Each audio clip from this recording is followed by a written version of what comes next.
The most famous classical French triolet of all time is one which can be plausibly dated to the period of internal military upheavals encountered by France during the middle of the 17th century, known as La Fronde. Nevertheless, unlike most triolets, being a love poem written by an obscure French legal expert known as Jacques de Ranchin, it has nothing to do with the social unrest that people in general were facing. Since 1693, it has been known among literary historians of Western Europe as the King of Triolets.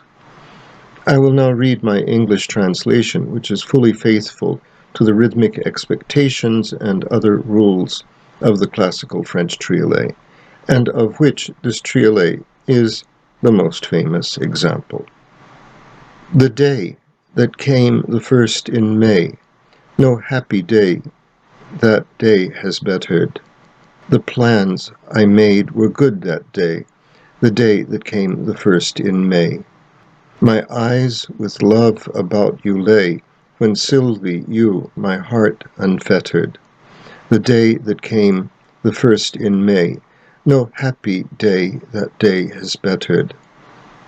However, as the classical French triolet was first conceived of as being songs, so even though I am now 71 years old and have one foot in the grave, I would now like to sing an impromptu sung version of what you have just heard read to you.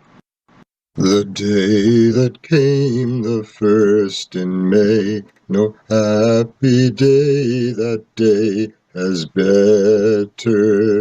The plans I made were good that day, the day that came the first.